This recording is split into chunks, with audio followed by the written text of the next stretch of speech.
Um bom dia na paz de nosso Senhor e Salvador Jesus Cristo. O nosso texto base hoje, para nosso devocional, está na carta do apóstolo Paulo aos Gálatas, no capítulo 4. Eu vou ler apenas o versículo 18, 19 e o versículo 20. Diz assim a palavra: É bom ser zeloso, mas sempre do bem, e não somente quando estou presente convosco, meus filhinhos, por quem de novo sinto as dores de parto, até que Cristo seja formado em vós. Eu bem quiser agora estar presente convosco e mudar a minha voz, porque estou perplexo a vosso respeito. É muito natural que as pessoas, quando ouvem a pregação do Evangelho, a palavra do Evangelho, elas se mobilizem, elas se sintam influenciadas. Algumas se sentem até empolgadas, emocionadas ao ouvir o Evangelho. Mas nós sabemos uma coisa: para alguns, a jornada do Evangelho pode até ser curta, porque algumas pessoas aceitam a Jesus num leito de morte. Mas para a maioria de nós, a jornada do Evangelho é uma jornada longa.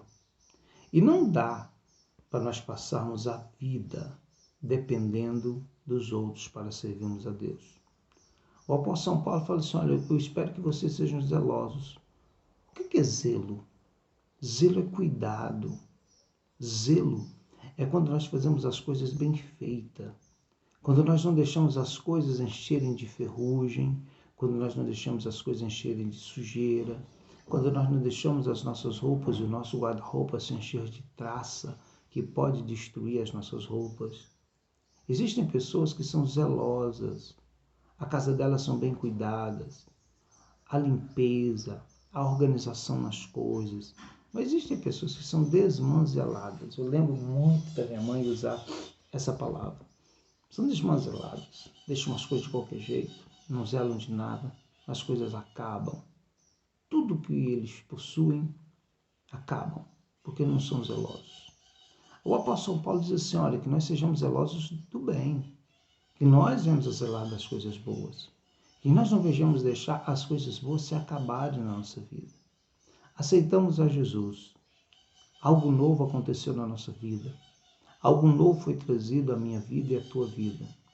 E agora nós precisamos permanecer com essas coisas com qualidade, sem ferrugem, sem traça, sem apodrecer. Durante quanto tempo? Nós não sabemos quanto tempo nós vamos servir a Deus nessa terra. Nós não sabemos quanto tempo estão separando o momento que nós aceitamos a Jesus do momento da nossa partida. Mas o que importa é que nós precisamos estar prontos a conseguir permanecer na presença de Deus por todos esses dias.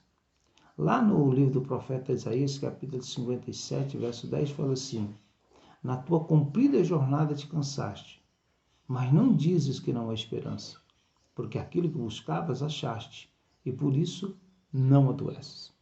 Se nós pegarmos o contexto dessa palavra, ela vem falando, contando a história daqueles que serviam a Baal.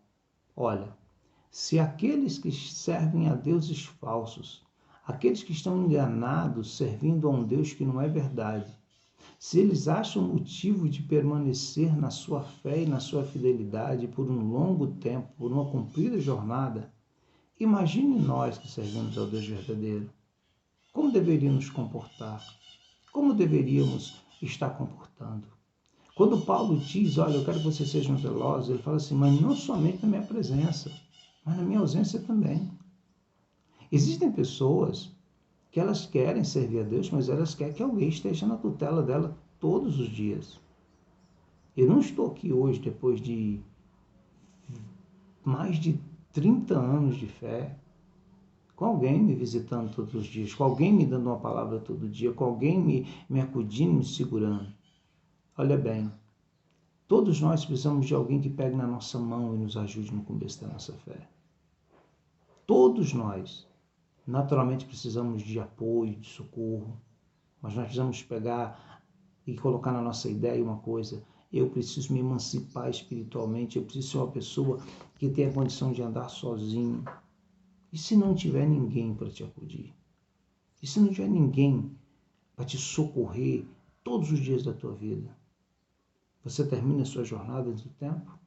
Talvez seja isso que está acontecendo com milhares de pessoas que estão desviadas do Evangelho.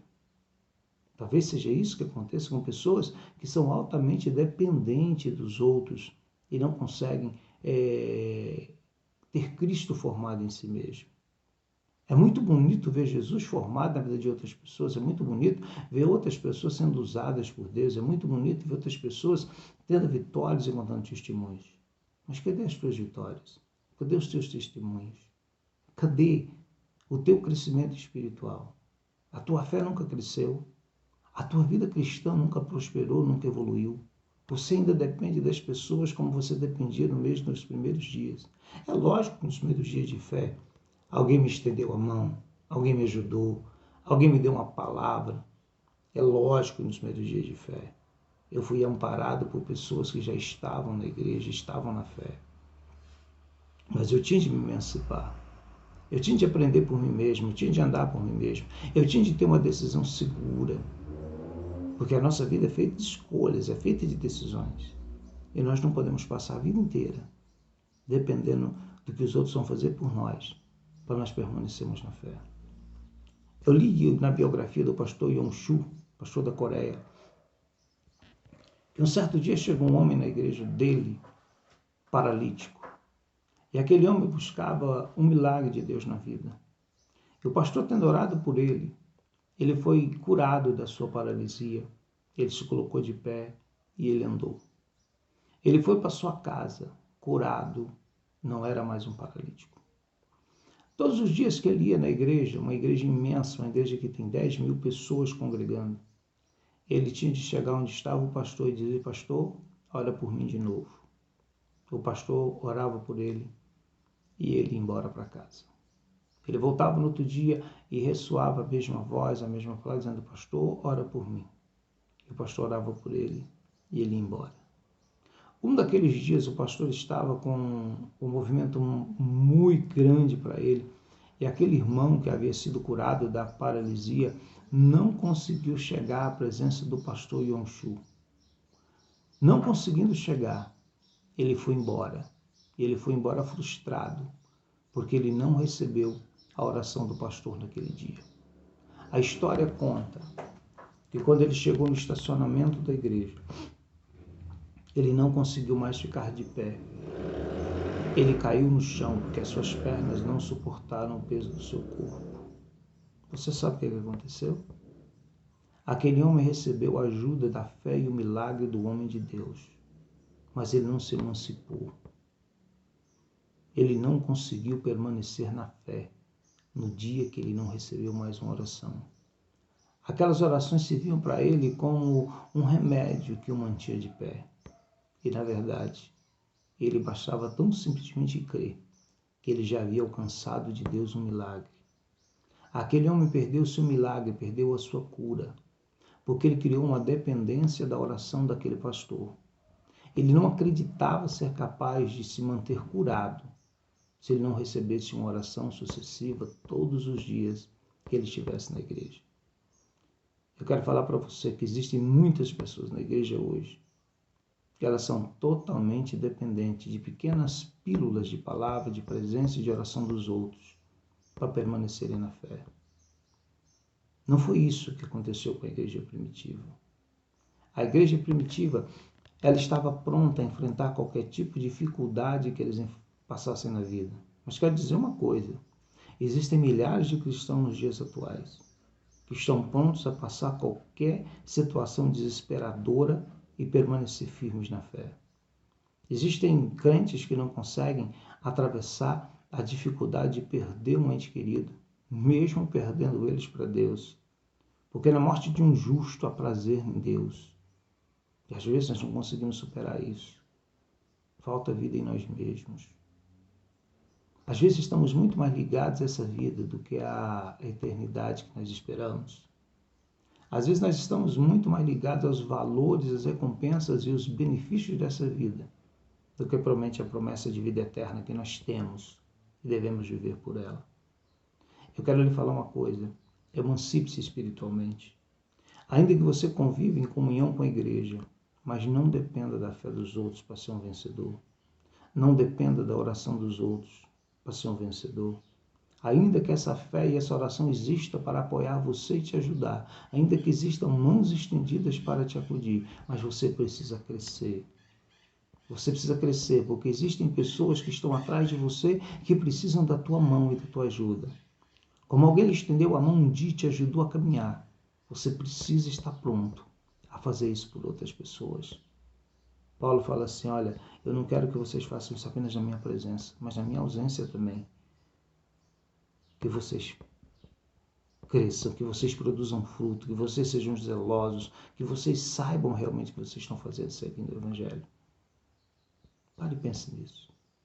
Um dia Jesus falou assim aos seus discípulos, se vocês não comerem da carne do Filho do Homem e não beberem do seu sangue, vocês não têm vida em vocês mesmos. Deus não quer que a tua vida espiritual esteja baseada em alguém.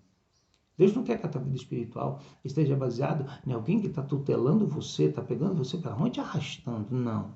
Deus quer que você se emancipe, Deus quer que você tenha vida em si mesmo. Deus quer que você tenha uma comunhão com Deus partindo de você.